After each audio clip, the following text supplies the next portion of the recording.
வணக்கம், நான் ஆஷா பேசுறேன். சமீபத்தில் என் கிளினிக் ஒரு குழந்தைய கூட்டிட்டு வந்தாங்க. அந்த குழந்தை வந்துட்டு 1.5 வயசு தான் ஆகுது.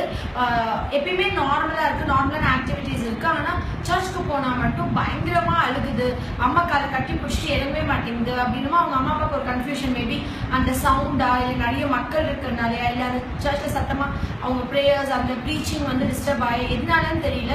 பட் அவங்க ரொம்ப ஆர்த்தடாக்ஸ் ஃபேமிலினால வார சர்ச்சுக்கு போகணும். பட் அந்த 2 hours வந்து குழந்தை உள்ள வச்சுக்கவே முடியல. அதோட சர்ச்சோட சைலன்ஸ் அவர் ரொம்ப டிஸ்டர்ப் பண்றதுனால பேபி நாங்கள் வந்து வெளியே கொண்டு வந்துடும் அப்படின்னு சொன்னாங்க. எனக்கு ரொம்ப கன்ஃபியூசிங்காக, otherwise baby is perfectly normal. With எல்லா இடத்துலையும் எல்லா சூழ்நிலையும் குழந்தை நார்மலா இருந்தது. நான் பேபிகிட்ட பேசினப்பையும் இன்ட்ராக்ட் பண்ணப்போ எல்லாமே இட் வாஸ் பர்ஃபெக்ட்லி நார்மல். சரி, நான் வந்து சொன்னேன், ஓகே இந்த வாரம் சண்டே சர்ச்சுக்கு நான் வரேன் உங்களோட, நான் வந்து பார்க்குறேன் பேபி எதனால இவ்வளோ ஒரு ஸ்ட்ரெஸ்ஃபுல்லா இவ்வளோ ஒரு பதட்டமா ஒரு அழுத அம்மாட்ட இவ்வளோ பயந்து இது பண்ணுதுன்னு பார்க்கலாம்னு சொல்லி போனப்பதான் நான் என்ன பார்த்தேன்னா, அந்த சர்ச்ல இருந்த டைல்ஸ் வந்துட்டு ரொம்ப டிரான்ஸ்பரண்ட் டைல்ஸ். குழந்தை அங்கே உள்ள இப்போ நான் போனோடனே ஃபர்ஸ்ட் நான் நடந்து போகும்போது பார்த்தது வந்து என்னோட கம்ப்ளீட் மிரர் இமேஜ் வந்து அங்கே கீழே தெரிஞ்சது அந்த டைல்ஸ்ல. ஸோ நான் யோசிச்சேன், மேபி குழந்தை வந்து இறங்கின உடனே அதோடைய மிரர் இமேஜ் பார்த்து கூட இந்த மாதிரி பயந்துருக்கலாம் அப்படின்னு சொல்லிட்டு.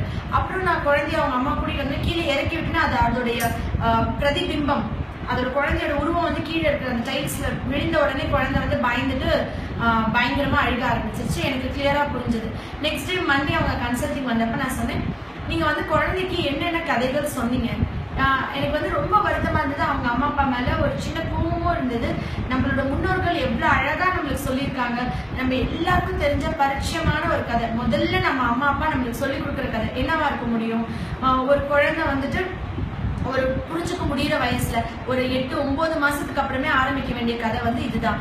என்னன்னா, ஒரு ஊர்ல ஒரு கறிக்கடை இருந்துச்சான். அங்க வந்து ஒரு கறி வியாபாரி கறி வெட்டிக்கிட்டு இருந்தாங்களாம். அப்ப அது வழியா வந்து ஒரு நாய் வந்து அதுல இருக்கிற ஒரு எலும்பு துண்டை எடுத்துட்டு போயிருச்சான். போகும்போது ஒரு பாலத்தை கிராஸ் பண்ணும்போது அது வந்து தண்ணிக்குள்ள எட்டி பார்த்துச்சான். தண்ணிக்குள்ள இன்னொரு நாய் இருக்கிறத பார்த்துச்சான். அது நம்மளோட உருவம் தான், நம்மளோட பிரதிபிம்பம் தான்.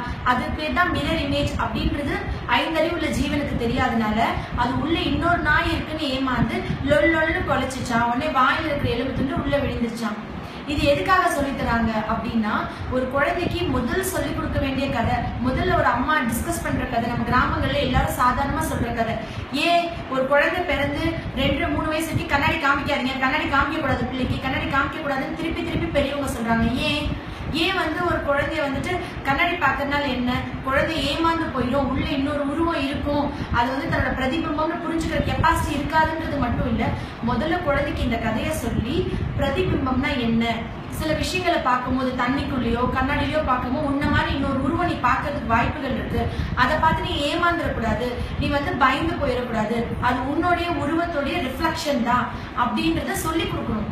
அதை சொல்லி கொடுத்ததுக்கு அப்புறம் நம்ம வந்து அந்த குழந்தைக்கு கண்ணாடி காமிச்சா கன்ஃபியூஷன் ஆஃப் தாட்ஸோ இல்ல ஒரு பயமோ பதட்டமோ ஒரு குழந்தைக்கு வராது. ஒரு குழந்தையோட மனசுக்குள்ள நம்ம போய் உட்காந்து அந்த குழந்தை அதோட உருவத்தை கண்ணாடியில பார்த்தோன்னே என்ன கற்பனை பண்ணுது, பயப்படுதா, இல்ல அது வந்து அதை பார்த்து கன்ஃபியூஸ் ஆகுதா என்னன்றது புரிஞ்சுக்கிற அளவுக்கு இன்னும் விஞ்ஞானமும் வரல, கடவுள் நம்மளுக்கு அந்த சக்தியும் கொடுக்கல. ஆனா நம்ம முன்னோர்கள் ஏதோ ஒரு காரணத்துக்காண்டிதான் சில விஷயங்களை வழிவகுத்து வந்திருக்காங்க. உலகத்திலேயே சிறந்த ஞானி நம்ம சொல்றோம் அலெக்சாண்டர் த கிரேட். எதனால அவர் சிறந்த ஞானின்னு சொல்றோம்? அலெக்சாண்டர் வந்து அவங்க அப்பா பிலிப் வந்து ஒரு குதிரையை யாராலையும் அடக்க முடியலையா அவங்க அந்த குதிரையை. அப்போ எல்லாருமே வந்துட்டு இந்த குதிரையை அடக்கிறதுக்கு எவ்வளவு பெரிய பலசாலி, எந்தெந்த ஊர்ல இருந்தும் வந்தாங்க யாரும் முடியல. அலெக்சாண்டர் ரொம்ப சின்ன பையனா இருக்கும்போது இதை நான் அடக்கி காமிக்கிறேன்னு போனாங்க. எல்லாருக்கும் தெரியும் அலெக்சாண்டருக்கு ரொம்ப பிடித்தமான குதிரை கூட அதுதான் ஃபியூசிஃபாலஸ். அவங்க அங்க போகும்போது என்ன ஆச்சுன்னா, ரொம்ப ஈஸியா அந்த குதிரை அடக்கிட்டு ஒரு ரவுண்ட் போயிட்டு வந்தாங்களாம். அப்ப வந்து பிலிப் மன்னர் கேட்டாங்க, நீ இவ்வளவு சிரமமான விஷயம், யாராலையும் பண்ண முடியாத விஷயம் நீ எப்படி சாதிச்ச? ரொம்ப சிம்பிள், அந்த குதிரை வந்து அதோட நிழலை பார்த்து பயந்து அந்த மாதிரி முரட்டுத்தனமா நடந்துடுச்சு, புரிஞ்சுக்க முடியாம அதை வந்து நான் சூரியனோட திசையில திருப்பி வச்சு அது மேலே ஏறி நான் சவாரி பண்ணனால அந்த குதிரை வந்து அது ஷேடோவை பார்த்து பயப்படல, அதனாலதான் நான் ஈஸியா அடக்கிக்கிட்டேன். ஸோ ஞானம்ன்றது எவ்வளவு இம்பார்ட்டன்ட் எல்லாருக்கும் தெரியும். சிங்கம் முயல் கதை, முயல் வந்துட்டு ஒவ்வொரு நாள் ஒவ்வொரு விலங்கு போகணும் சிங்கம் சாப்பிட. ஒரு நாள் முயல் போய் கிணத்துக்குள்ள இன்னொரு சிங்கம் தான் என்ன விடலன்னு சொல்லிச்சு. அது போய் கிணத்துக்குள்ள பார்த்தோன்னே அந்த சிங்கத்தை பார்த்து உள்ள குதிச்சிச்சுன்னு சொல்லுவோம். ஸோ ஞானம் இன்டெலிஜென்ஸ் அப்படின்றது கம்ப்ளீட்டா சுத்தி ஏன் நிழல் வச்சு ஷேடோ வச்சு ஒரு குழந்தைக்கு சொல்லி கொடுத்தாங்க, ஏன் அதை சார்ந்து இருந்ததுன்றதை பத்தி தான் இந்த வீடியோ டிஸ்கஸ் பண்ணிட்டு இருக்கேன். என்னோட குழந்தைங்களுக்கு நான் ஃபர்ஸ்ட் சொல்லி கொடுக்குற கேம், ஃபர்ஸ்ட் விளையாடுற விளையாட்டு, முதல்ல என்கிட்ட வரவங்க எல்லாருக்கும் நான் எதை செய்யணும்னு சொல்வேன்னா ஷேடோ பிளேயிங். ஒரு குழந்தை 1 வயசு நடக்க ஆரம்பிச்சதுக்கு அப்புறம் நம்ம வீட்டுக்கு வெளியே ஸ்ட்ரீட் லைட் வெளிச்சத்துல கை பிடிச்சிட்டு என் குழந்தைங்களோட நடக்கிறது வரட்டும். அந்த மாதிரி நடக்கும்போது அந்த லைட்டுக்கு ஆப்போசிட்டா நான் சொல்றேன், பாரு இது உன்னோட நிழல், இது என்னோட அம்மாவோட நிழல். அம்மாவோட நிழல் நம்ம லைட் கிட்ட போகும்போது பாரு நிழல் வளருது, சின்னதாகுது, பாரு அம்மா நிழலை பிடி, நான் உன் நிழலை பிடிக்கிறேன். அப்புறம் நான் இவன் நம்ம கை வச்சுட்டு லொல் லொல்னு கொலைச்சலா விளையாடுவோம் இல்லையா, ஷேடோ பிளேயிங். இதோட இம்பார்ட்டன்ஸ் என்ன, இதோட முக்கியத்துவம், எவ்வளவு தூரத்துக்கு குழந்தையோட வளர்ச்சியில் இது இம்பார்ட்டன்ட். முதல்ல ஒரு குழந்தையோட என்ன மாதிரி விளையாடணும், நீங்க இந்த மாதிரி ஒரு நாலேஜும் இதையும் வந்து நான் நினைச்ச சைல்ட் கேர் நான் கம்ப்ளீட்டா முடிச்சுட்டு எல்லாருக்கும் நல்ல அவேர்னஸ் வந்துச்சு. ஓகே நம்ம இனி வந்து நெக்ஸ்ட் டிசீசஸ் போடலான்னு.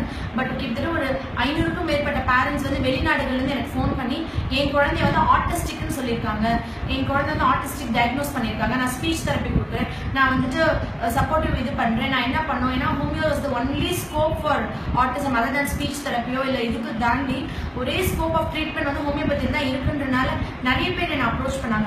அப்ப எனக்கு ரொம்ப வருத்தமா இருந்தது, எதை வச்சு நீங்க டிசைட் பண்றீங்க, எதை வச்சு இது கன்க்ளூட் பண்றீங்க. ஸோ இனி வர வாரங்கள் கண்டினியூஸா எல்லா மண்டேஸ்லயும் ஆட்டிசம் பத்தியும் அதோடைய காசஸ், அதோட சிம்டம்ஸ் அண்ட் அதோட ட்ரீட்மெண்ட் இதை பத்தி டிஸ்கஸ் பண்ணிட்டு தான் மித்த டிசீசஸ் பத்தி போகிறோம். கண்டிப்பா வெயிட் ரிடக்ஷனுக்கான வீடியோ நெக்ஸ்ட் மந்த்ல வந்துடும். இதுக்கு நடுவுல இன்னைக்கு வந்துட்டு ஒரு ரொம்ப முக்கியமான ஒரு சிறந்த ஒரு மேதையோட பிறந்த நாள். யாருன்னா ஹெலன் கெல்லர். 1.5 வயசுல ஒரு விஷக்காய்ச்சல் வந்தனால தன்னுடைய கண் பார்வை, பேசும் திறம், கேட்கும் திறம் 3த்தையும் இழந்த ஒரு பெண் பயங்கர ஆக்ரோஷமா, ரொம்ப வயலண்டா, எப்படி எக்ஸ்பிரஸ் பண்ண தெரியாம ரொம்ப இதுவா இருந்த குழந்தைய எப்படி தன் தாய் தகப்பன் நேர்வழிப்படுத்தி ஒரு சிறந்த டீச்சரை கொடுத்து உலகமே திரும்பி பார்க்கும் குழந்தைய ஆக்கி 5 வயசுக்கு அப்புறம் தான் அது குழந்தைக்கு வந்து ஃபர்ஸ்ட் படிப்பு, ஒரு எல்லா ஆப்ஜெக்ட்ஸையும் கல்லு மண்ணெல்லாம் கையில கொடுத்து தொடு உணர்வு வச்சு அந்த டீச்சர் அவங்களுக்கு சொல்லி கொடுத்து, நம்ம எல்லாத்தையும் இது தெரிஞ்ச விஷயம் தான் சொல்லி கொடுத்து, அதுக்கப்புறம் 10 வயதுக்குள்ள கிட்டத்தட்ட 5 லாங்குவேஜஸ் அந்த குழந்தை பேசிச்சு. 5 லாங்குவேஜஸ் அந்த குழந்தையால புரிஞ்சுக்க முடிஞ்சது, பிரெய்லி மெத்தட் மூலியமா அது கத்துக்கிச்சுன்னு சொல்றோம். அப்படி காது கேட்க முடியாம, பேச முடியாம, பார்க்க முடியாம இருந்த குழந்தை 13 வயசுல அழுதோ சிரிச்சோ தன்னோட உணர்வுகளை வெளிப்படுத்திட்டு இருக்கும் போது இன்னொரு டீச்சர் தான் இல்லை இதால பேசவும் முடியும், ரொம்ப தெளிவா நம்மள மாதிரி பேசுறதுனாலே தனக்கு தேவையான விஷயம் ஓரளவுக்கு பக்கத்துக்கு புரிய வைக்க முடியற அளவுக்கு பேசவும் வச்சிருக்காங்க. ஸோ ஒரு குழந்தைக்கு உயிர் கொடுக்குற சக்தி ஒரு தாய்க்கு இருக்குன்னா அந்த குழந்தைய சிறந்த குழந்தையா மாற்ற சக்தியும் ஒரு தாய்க்கு தான் இருக்கு. கொடுக்குற மெடிக்கல் ட்ரீட்மெண்ட்டோ கொடுக்குற மெடிக்கல் டயக்னோசிஸ் வச்சு அந்த குழந்தைய ஒரு ஆட்டிஸ்டிக் அவ்வளோதான் லைஃப் முடிஞ்சிச்சுன்னு நம்ம முடிவு பண்ணக்கூடாதுன்ற பதிவு தான் இனி வர வாரங்களில் நம்ம பார்க்க போறோம். நன்றி.